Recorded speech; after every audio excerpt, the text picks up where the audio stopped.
ನಮಸ್ತೆ ನನ್ನ ಪ್ರಿಯ ವೀಕ್ಷಕರೇ, ನಮ್ಮ ಲಕ್ಷ್ಯ ಚಾನಲ್ಗೆ ಸ್ವಾಗತ. ವೀಕ್ಷಕರೇ, ಇವತ್ತು ನಾವು ನೋಡ್ತಿರೋ ಅಂಥದ್ದು ಸರ್ವಜನ ವಶೀಕರಣ ಅಂತಂದ್ಬಿಟ್ಟು, ಅಂದರೆ ಮನೆಗಳಲ್ಲಿ ಗಂಡ ಹೆಂಡತಿ ಮಕ್ಕಳು ಸಂಬಂಧಗಳಲ್ಲಿ ಅಥವಾ ನಿಮ್ಮ ಹೊರಗಡೆ ಕೆಲಸಗಳಲ್ಲಿ ಆಗಬೇಕು ಅಂತಂದಾಗ ಯಾವುದಾದ್ರೂ ಒಂದು ವಶೀಕರಣ ನಮಗೆ ಇರಬೇಕು ನಮ್ಮ ಹತ್ರ. ಆ ವಶೀಕರಣದ ಯಾವುದಾದ್ರು ವಸ್ತು ಇದ್ದಾಗ ನಮಗೆ ಹೆಂಡ್ತಿಗೆ ಗಂಡ, ಗಂಡನಿಗೆ ಹೆಂಡ್ತಿ, ಮಕ್ಕಳು, ಮನೇಲಿ ಅತ್ತೆ ಮಾವ, ಈ ಥರ ಎಲ್ಲ ತುಂಬ ಕುಟುಂಬ, ಅಥವಾ ಹೊರಗಡೆ ನಿಮ್ಮದು ಯಾವುದೋ ಒಂದು ಬಿಸ್ನೆಸ್ ಇರುತ್ತೆ, ವ್ಯವಹಾರ ಇರುತ್ತೆ, ವ್ಯಾಪಾರಗಳಿರುತ್ತೆ, ಅಥವಾ ಯಾವುದೋ ಒಂದು ರಿಯಲ್ ಎಸ್ಟೇಟ್ ಬಿಸ್ನೆಸ್ ಮಾಡ್ತಾ ಇರ್ತೀರಾ. ಅಂಥದ್ರಲ್ಲಿ ಸಾಕಷ್ಟು ಜನ ಆವಾಗ ನೀವು ಆ ಒಂದು ರಿಯಲ್ ಎಸ್ಟೇಟ್ ಬಿಸ್ನೆಸ್ಸಲ್ಲಿದ್ದರೆ ಜನದ್ದು ಜೊತೆ ನೀವು ಜಾಸ್ತಿ ಮಾತಾಡೋದು, ಓಡಾಡೋದು ಇರುತ್ತೆ. ಆವಾಗೆಲ್ಲ ಅವರು ನಿಮ್ಮ ಮಾತು ಕೇಳಬೇಕು. ಹೋಗ್ತಾರೆ, ಕೆಲವ್ರು ನೋಡ್ಕೊಂಡು ಬರ್ತಾರೆ, ಆಯಿತು ನೋಡ್ತೀವಿ, ಇನ್ನೊಂದು ಸಲ ಮೀಟಿಂಗ್ ಇಟ್ಕೊಳ್ಳೋಣ ಅಂತಾರೆ, ಕ್ಯಾನ್ಸಲ್ ಆಗುತ್ತೆ. ಹೀಗೆ ಸಾಕಷ್ಟು ಜನ ನನಗೆ ಕರೆ ಮಾಡ್ತಾರೆ.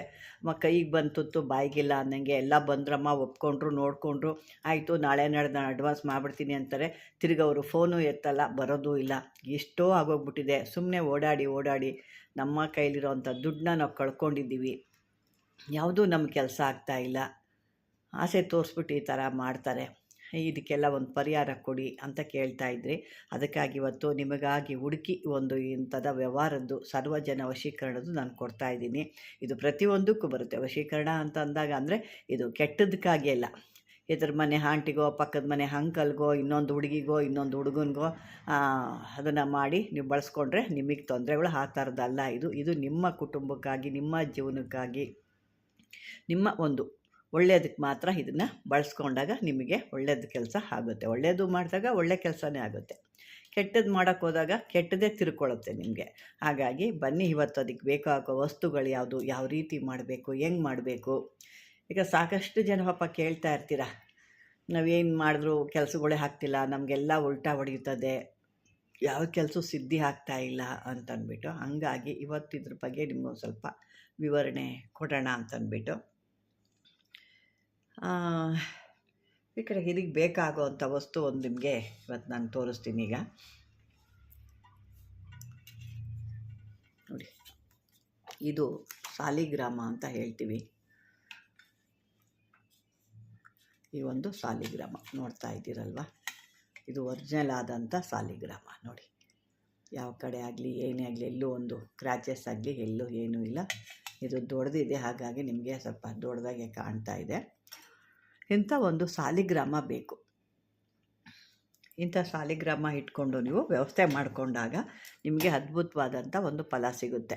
ಯಾಕೆ ಅಂದರೆ ಕೆಲವರು ಏನೋ ಒಂದು ಚಿಕ್ಕದ್ರಲ್ಲಿ ಒಂದು 500-1000ದಲ್ಲಿ ಕೆಲಸ ಆಗೋಗ್ಬಿಡ್ಬೇಕಪ್ಪ, ನಮಗೆ ಖರ್ಚು ಮಾಡೋಕ್ಕಾಗಲ್ಲ ಅಂತಾರೆ. ಅಲ್ಲಿ ಖರ್ಚು ಆಗಲಿಲ್ಲ ಅಂದರೆ ಇಲ್ಲಿ ಕೆಲಸಗಳು ಆಗಲ್ಲ. ಯಾಕೆಂದ್ರೆ ಲಕ್ಷಾಂತರ ರೂಪಾಯಿ ಎತ್ಕೊಂಡು ಎಲ್ಲೋ ಸುರಿತೀರ. ಅಲ್ಲಿ ನಿಮಗೆ ಆದಂಥದ್ದನ್ನ ನೀವು ಮಾಡ್ಕೊಳ್ಳೋಕ್ಕೆ ಖರ್ಚಾಗುತ್ತೆ. ಹೆಂಗಪ್ಪ ಮಾಡೋದು ಇಷ್ಟು ದುಡ್ಡ ಅಂತ ಅಂದ್ಕೊಳ್ತೀರಾ. ನಿಮಗೆ ನೀವು ಮಾಡಿಕೊಂಡಾಗ ನಿಮಗೊಂದು ಆತ್ಮತೃಪ್ತಿ ಇರುತ್ತೆ. ಅಯ್ಯೋ, ನಾನು ಮಾಡಿದೆ, ನನ್ನ ಕೆಲಸ ಆಯ್ತಪ್ಪ ಅನ್ನೋದೊಂದು ಖುಷಿ ಇರುತ್ತೆ. ಮತ್ತು ಇನ್ನೊಂದೇನು, ಕಮ್ಮಿ ಖರ್ಚಲ್ಲಿ ಆಗುತ್ತೆ. ಹಾಗಾಗಿ ಇದನ್ನು ಸಾಧ್ಯವಾದವ್ರು ಮಾಡ್ಕೊಳ್ಳಿ, ಎಲ್ಲರೂ ಮಾಡ್ಕೊಳ್ಳಿಕ್ಕಾಗಲ್ಲ.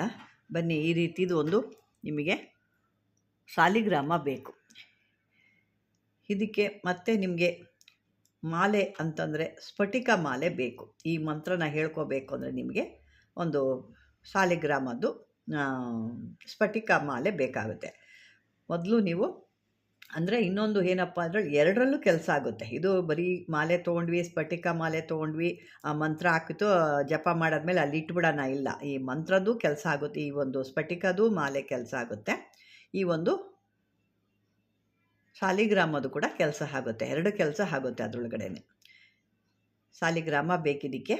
ಅದೇ ರೀತಿ ವಶೀಕರಣಕ್ಕೆ ಒಂದು ಮಾಲೆ ಬೇಕಾಗುತ್ತೆ. ಇದನ್ನು ಮಾಡೋ ಅಂಥ ದಿನ ಬಂದು ನಿಮಗೆ ಭಾನುವಾರ ದಿನ ಚೆನ್ನಾಗಿರುತ್ತೆ. ಇದನ್ನು ಮಾಡೋ ಅಂಥದ್ದು 12 ಗಂಟೆ ಸಮಯದಲ್ಲಿ ಮಾಡಬೇಕಾಗುತ್ತೆ. ದಿನದ ಒಂದು ಯಾವುದೇ ಒಂದು ಮಧ್ಯಾಹ್ನದಲ್ಲಿ 12 ಗಂಟೆ ಸಮಯಕ್ಕೆ ಇದು ಮಾಡಬೇಕು. ಇದಕ್ಕೆ ಹಾಕ್ಕೊಳ್ಳೋವಂಥ ವಸ್ತು ಎಲ್ಲ ಬಿಳಿದೇ ಬೇಕು. ಇದಕ್ಕೆ ಬಿಳಿ ಧಾರಣೆ ಆಗಬೇಕು, ಬಿಳಿ ವಸ್ತ್ರನೇ ಆಗಬೇಕು. ಕೂತ್ಕೊಳ್ಳೋ ಅಂಥ ಆಸನ ಕೂಡ ಬಿಳಿದು ಬಟ್ಟೆ, ಆಸನಕ್ಕೆ ಮೇಲೆ ಒಂದು ಏನು ಕೂತ್ಕೊಳ್ತೀರಾ, ಮಣೆ ಅಥವಾ ಏನು ಚೇರು ಏನು ಕೂತ್ಕೊಳ್ತೀರ ಅದ್ರ ಮೇಲೆ ಒಂದು ಬಿಳಿ ಬಟ್ಟೆ ಹಾಕಿ ಕೂತ್ಕೋಬೇಕಾಗತ್ತೆ. ಇನ್ನು ದಿಕ್ಕು, ನೀವು ಯಾವ ದಿಕ್ಕು ಕೂತ್ಕೋಬೇಕು ಹೇಳಿಲ್ಲ ಅಂತೀರ, ಆ ಒಂದು ಕೂತ್ಕೊಳ್ಳೋ ಅಂಥ ದಿಕ್ಕು ಯಾವ ಮುಖಕ್ಕೆ ಅಂದರೆ ಪೂರ್ವಾಭಿಮುಖವಾಗಿ ನೀವು ಕೂತ್ಕೋಬೇಕು. ಮತ್ತು ಇದಕ್ಕೆ ಭಾನುವಾರದಿಂದ ಪ್ರಾರಂಭ ಮಾಡಬೇಕು. ಮತ್ತು 12 ಗಂಟೆ ಅಂದರೆ 12 ಗಂಟೆ, ಮಧ್ಯಾಹ್ನ 12 ಗಂಟೆ, ರಾತ್ರಿ 12 ಗಂಟೆ ಅಲ್ಲ, ಮಧ್ಯಾಹ್ನ 12 ಗಂಟೆ ಸಮಯದಲ್ಲಿ ಇದನ್ನು ಆ ಬಿಳಿ ವಸ್ತ್ರಗಳನ್ನ ಉಟ್ಕೊಂಡು ಪೂರ್ವಾಭಿಮುಖವಾಗಿ ಕೂತ್ಕೊಂಡು ಈ ಮಂತ್ರಸಿದ್ಧಿ, ಅದು ನಾನು ಕೊಡ್ತೀನಿ ನಿಮಗೆ. ಮಂತ್ರಸಿದ್ಧಿ ವಶೀಕರಣ ಸಾಲಿಗ್ರಾಮನ, ಏನು ಒಂದು ಸಾಲಿಗ್ರಾಮ ನೀವು ನೋಡ್ತಿದ್ದೀರಾ ಅಂಥ ಸಾಲಿಗ್ರಾಮನ ಅಲ್ಲಿ ಪ್ರಾಣ ಪ್ರತಿಷ್ಠಾಪನೆ ಮಾಡಬೇಕು. ಅದನ್ನು ಸ್ಥಾಪನೆ ಮಾಡಿ ಒಂದು ಬಟ್ಟೆ ಮೇಲೆ ಇದನ್ನು ಪ್ರಾಣ ಪ್ರತಿಷ್ಠಾಪನೆ ಮಾಡಬೇಕು. ನಂತರ ಈ ಸ್ಫಟಿಕ ಮಾಲೆ ಏನು ಹೇಳಿದ್ದೀನಲ್ವ, ಸ್ಫಟಿಕ ಮಾಲೆ ಕೆಲವೊಬ್ಬರು ಕೇಳ್ತಾರೆ ಅದು ಹೇಗಿರುತ್ತೆ ತೋರಿಸ್ಬೇಕಾಗಿತ್ತು ಅಂತ, ಅದನ್ನು ನಾನು ತೋರಿಸ್ತೀನಿ ಇಲ್ಲಿ.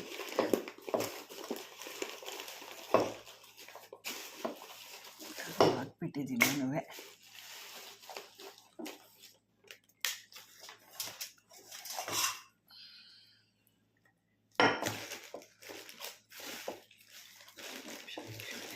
ಅಂದರೆ ಭಾಳ ದಪ್ಪದಿದೆ,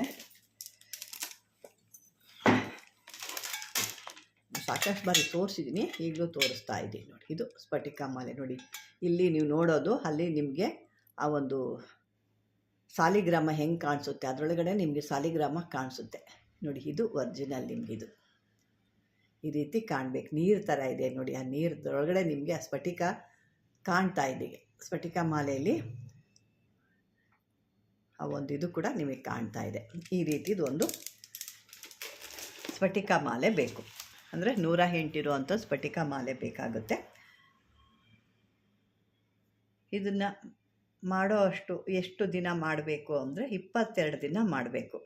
21 ದಿನ ಮಾಡಬೇಕು. 22ನೇ ದಿವಸಕ್ಕೆ ನಿಮ್ಮ ಆ ಒಂದು ಇದು ಮುಗಿಯುತ್ತೆ. ದಿನ ಸಂಖ್ಯೆ ಇದಕ್ಕೆ ಬಂದು ಎಷ್ಟು ಸಂಖ್ಯೆ ಅಂದರೆ 21,000 ಅದೊಂದು 21 ದಿನ, ದಿನಕ್ಕೆ 1,000ದಂತೆ 21 ದಿವಸ 21,000 ಆಗುತ್ತೆ. ಇದನ್ನು ಈ ಜಪನ, ಈ ಮಂತ್ರನ ಸಿದ್ಧಿ ಮಾಡಿಟ್ಕೋಬೇಕು. ತದನಂತರ ನೀವು ಈ ರೀತಿ ಅದನ್ನು ಸಾಲಿಗ್ರಾಮನ ಇಟ್ಟು ಅದ್ರ ಮೇಲೆ ಕುಂಕುಮಾರ್ಚನೆ ಎಲ್ಲ ಮಾಡಿ ಪೂಜೆ ಮಾಡಿ ಹಾಲಿನಲ್ಲಿ ಮತ್ತು ನೀರಿನಲ್ಲೆಲ್ಲ ಅದಕ್ಕೆ ಅಭಿಷೇಕ ಮಾಡಬೇಕು. ಅಭಿಷೇಕ ಅಂದರೆ ಗೊತ್ತಲ್ಲ, ದೇವ್ರಿಗೆ ಇದು ಸಾಲಿಗ್ರಾಮ ನೀವು ಯಾಕೆ ಪೂಜೆ ಮಾಡಿದ್ರು ಇಷ್ಟ ಅದಕ್ಕೆ. ಹಾಗಾಗಿ ನೀವು ದೇವ್ರ ಥರನೇ ಇದನ್ನು ಕೂಡ ನೀವು ಸಾಲಿಗ್ರಾಮನ ನೀವು ಹಾಲಿನಲ್ಲಿ, ನೀರಲ್ಲಿ, ಮೊಸರು, ಸಕ್ಕರೆ, ಜೇನುತುಪ್ಪ ಏನಿದ್ರು ಕೂಡ ಅದಕ್ಕೆ ಅಭಿಷೇಕ ಮಾಡಿ ತದನಂತರ ನೀಟಾಗಿ ಒರೆಸ್ಬಿಡ್ಬೇಕು. ಅದನ್ನು ಒರೆಸಿ ಮತ್ತೆ ಒಂದು ಬಿಳಿ ಬಟ್ಟೆ ಮೇಲಿಕ್ಕಿ ಈ ಮಂತ್ರ ಸಿದ್ಧಿಯಾಗಿ 22ನೇ ದಿವಸ ಆ ಜಪಮಾಲೆ ಏನು ಹೇಳಿದ್ನಲ್ವ, ಈಗ ನೀವು ನೋಡಿದ್ರಲ್ವ ಸ್ಫಟಿಕ ಜಪಮಾಲೆ, ಅದನ್ನು ನೀವು ಕತ್ತಿನಲ್ಲಿ ಧಾರಣೆ ಮಾಡ್ಕೋಬೇಕು. ಮಂತ್ರಸಿದ್ಧಿ ಆದಮೇಲೆ ಅದರಲ್ಲಿ ಅಷ್ಟು ಪವರ್ ಇರುತ್ತೆ. ಮಂತ್ರಸಿದ್ಧಿ ಆದಮೇಲೆ ಇಟ್ಕೋಬೇಕಾಗತ್ತೆ ಕತ್ತಿನಲ್ಲಿ. ನಂತರ ಈ ಸಾಲಿಗ್ರಾಮನ ನೀವು ಏನು ಮಾಡಬೇಕು, ನೆಲದಲ್ಲಿ ಹೂತ್ಬಿಡ್ಬೇಕು. ನೆಲದಲ್ಲಿ ನಾನು ಹೇಳ್ತೀನಿ, ಏನಪ್ಪ ಇಷ್ಟು ದುಡ್ಡು ಕೊಟ್ಟು ತೊಗೊಂಡು ಇವರು ನೆಲದಲ್ಲಿ ಹೂತ್ಬಿಡು ಅಂತ ಹೇಳ್ತಾರಲ್ಲ, ನಿಮ್ಮ ಕೆಲಸ ಆಗಬೇಕು ಅಂದರೆ ಮಾಡಲೇಬೇಕಾಗುತ್ತೆ ಅದನ್ನು. ನಂತರ ಆ ಒಂದು ಮಂತ್ರ ಇರುತ್ತಲ್ವ, ಆ ಮಂತ್ರನ ಹೇಳ್ಕೊಳ್ತಾ ಇದ್ದರೆ ಯಾವ ವ್ಯಕ್ತಿ ನಿಮಗೆ ವಶ ಮಾಡ್ಕೋಬೇಕು, ಸಂಮೋಹನ ಆಗಬೇಕು, ನಿಮ್ಮ ವಶದಲ್ಲಿ ಬರಬೇಕು ಅಂತಿರೋ ಆ ಒಂದು ವ್ಯಕ್ತಿಯ ಹೆಸರನ್ನ ನೀವು ಆ ಒಂದು ಮಂತ್ರ ಜೊತೆಗೆ ಸೇರಿಸ್ಕೋಬೇಕು. ಆ ವ್ಯಕ್ತಿನ ಹೆಸರು ಸೇರಿಸ್ಕೊಂಡು ಈ ಭೂಮಿಯಲ್ಲಿ ಸಾಲಿಗ್ರಾಮ ಎಷ್ಟು ದಿನ ಇರುತ್ತೋ ಅಲ್ಲಿವರೆಗೂ ಆ ವ್ಯಕ್ತಿಗಳು ನಿಮ್ಗೆ ಏನಿರ್ತಾರೆ ಆ ನಿಮ್ಮ ವಶದಲ್ಲೇ ಇರ್ತಾರೆ. ನೀವು ಹೇಳ್ದಂಗೆ ಕೇಳ್ಕೊಂಡು ಬಿದ್ದಿರ್ತಾರೆ, ನಿಮ್ಮ ವಶದಲ್ಲಿ ಇರ್ತಾರೆ. ಅಂದರೆ ಹೇಳ್ದಂಗೆ ಕೇಳ್ಕೊಂಡಿರ್ತಾರೆ ಅಂತಂದರೆ, ನಾನು ಮೊದಲೇ ಹೇಳ್ದಂಗೆ ಯಾರ್ಯಾರೋ ಸಂಬಂಧ ಇಲ್ದಿದ್ದವ್ರನ್ನ ನಿಮಗೊಂದು ಕೆಟ್ಟ ಆಟಕ್ಕೆ ಅಥವಾ ಯಾವುದೋ ಒಂದು ಕೆಟ್ಟ ಆಸೆಗೆ ಅದೆಲ್ಲ ಮಾಡೋಕ್ಕೆ ಹೋದ್ರಿ ಅಂದರೆ ನಿಮ್ಮ ಜೀವನನೇ ಜೀವನ ಆಗಿರಲ್ಲ, ಆ ರೀತಿ ಆಗೋಗ್ಬಿಡ್ತೀರ. ಅದೆಲ್ಲ ಮಾಡ್ಕೋಬಾರ್ದಿಲ್ಲಿ. ಅದಕ್ಕಾಗಿ ಕೆಲವೊಂದು ಇಂಥವನ್ನೆಲ್ಲ ಕೊಡಲಿಕ್ಕೆ ನಮಗೆ ಸ್ವಲ್ಪ ಇದು ಆಗುತ್ತೆ. ಎಷ್ಟೋ ಜನ ಹೇಳ್ತಾರೆ, ಹೆಣ್ಮಕ್ಳಮ್ಮ ಅಲ್ಲಿ ಯಾವುದೇ ರೀತಿ ಈ ಥರ ಒಂದು ಗಂಡ ಹೆಂಡತಿ ಸಮಸ್ಯೆ ಇರೋದು ಅಥವಾ ಆಕರ್ಷಣೆದೆಲ್ಲ ಮಂತ್ರಗಳನ್ನ ಕೊಡಬೇಡಿ, ಭಾಳ ದುರುಪಯೋಗ ಪಡಿಸ್ಕೊಳ್ತಾರೆ ಅಂತಲೂ ಸಾಕಷ್ಟು ಜನ ನನಗೆ ಹೇಳ್ತಾರೆ. ಹಾಗಾಗಿ ನಾನು ಇಲ್ಲಿ ಕೊಡಲಿಕ್ಕೆ ಸ್ವಲ್ಪ ಹಿಂದೆ ಮುಂದೆ ನೋಡೋಂಗಾಗಿದೆ, ನಮಗೆ ಹೆಂಗೆ ಕೊಡ್ಬೋದಾ ಬೇಡವಾ ಅಂತ ಅಂದ್ಬಿಟ್ಟು. ಆದರೂ ನಾನು ಯೋಚನೆ ಮಾಡಿದಾಗ ಈ ಮಂತ್ರ ಕೊಡೋಕ್ಕೆ ನನಗೆ ಇಷ್ಟ ಆಗ್ತಾಯಿಲ್ಲ. ವಿಧಿವಿಧಾನ ಹೇಳ್ತಾ ಇದ್ದೀನಿ. ಆ ವಶದಲ್ಲಿ ಅವರು ಆ ಏನಿರುತ್ತೆ ಅಲ್ಲಿವರೆಗೂ ಅದು ಅವರು ವಶದಲ್ಲಿ ಇರ್ತಾರೆ. ಅಕಸ್ಮಾತು ನಿಮಗೆ ಸಾಕಾಗಿದೆ, ಅವರಿರೋದು ಬೇಡ, ಇನ್ನು ನಮ್ಮ ಕೆಲಸ ಮುಗೀತು, ಅವ್ರಿಗೆ ಬೇಡ ಇನ್ನು ಅಂತ ಅನ್ನೋದಿದ್ರೆ ಆ ಏನು ಮುಚ್ಚಿಕ್ಕಿದ್ದೀರಲ್ವ ಹೂತಿದ್ದೀರಲ್ವ ಆ ಒಂದು ಇದನ್ನು ಸಾಲಿಗ್ರಾಮನ ಅದು ತೆಗೆದುಬಿಟ್ರೆ ಮತ್ತೆ ಅವರು ನಿಮ್ಮ ವಶದಿಂದ ಬಿಡುಗಡೆ ಆಗ್ತಾರೆ. ಇದು ಒಂದು ಅದ್ಭುತವಾದಂಥ ಬೇಕು ಮಾಡ್ಕೊಳ್ಳೋ ಅಂಥದ್ದು. ಯಾಕೆ ಅಂತಂದ್ರೆ ಇದನ್ನು ನಾನು ಕೆಲವೊಂದು ಕೆಟ್ಟದಕ್ಕೆಲ್ಲ ಅದು ಈ ರೀತಿಯಾಗಿ ಮಾಡಿ ಅದು ಏನು ಕೆಲಸನೇ ಸುಮ್ಮನೆ ಅವ್ರ ಸಮಯ ವೇಸ್ಟು, ಒಂದು ಇದು ವೇಸ್ಟು, ಮತ್ತು ಕರ್ಮ ಕೂಡ ಅನುಭವಿಸ್ಬೇಕಾಗ್ತದೆ ಅದನ್ನು. ಯಾಕೆ ಕೆಟ್ಟದಕ್ಕೆ ಅಂತ ಅವರು ಪ್ರಯತ್ನ ಪಟ್ಟಾಗ ಆ ಕರ್ಮ ಅನ್ನೋದು ಅವ್ರಿಗೆ ಬಂದೇ ಬರುತ್ತೆ. ಹಾಗಾಗಿ ವೀಕ್ಷಕರೇ, ಇಂಥ ಒಂದು ಅದ್ಭುತವಾದಂಥದ್ದು ಇಂಥದನ್ನೆಲ್ಲ ನಾವು ಕೂಡ ಕೊಡಲಿಕ್ಕೆ ಕಷ್ಟ ಆಗುತ್ತೆ. ಅದನ್ನೆಲ್ಲ ನೀವು ಬೇಕು ಅಂದಾಗ ಕೇಳಿ ಪಡ್ಕೋಬೋದು ಅಂತ ಹೇಳ್ತಾ, ಈ ಒಂದು ಸರ್ವಜನ ವಶೀಕರಣ ಪ್ರಯೋಗ ನಿಮ್ಗೆ ಇಷ್ಟವಾಗಿದೆ ಈ ವಿಡಿಯೋ ಅನ್ನೋದಿದ್ರೆ ಲೈಕ್ ಮಾಡಿ, ಶೇರ್ ಮಾಡಿ, ಸಬ್ಸ್ಕ್ರೈಬರ್ ಮಾಡ್ಕೊಳ್ಳಿ ಅಂತ ಹೇಳ್ತಾ ವೀಕ್ಷಕರೇ, ಇದುವರೆಗೂ ವಿಡಿಯೋ ನೋಡೋದಕ್ಕೆ ಧನ್ಯವಾದಗಳು.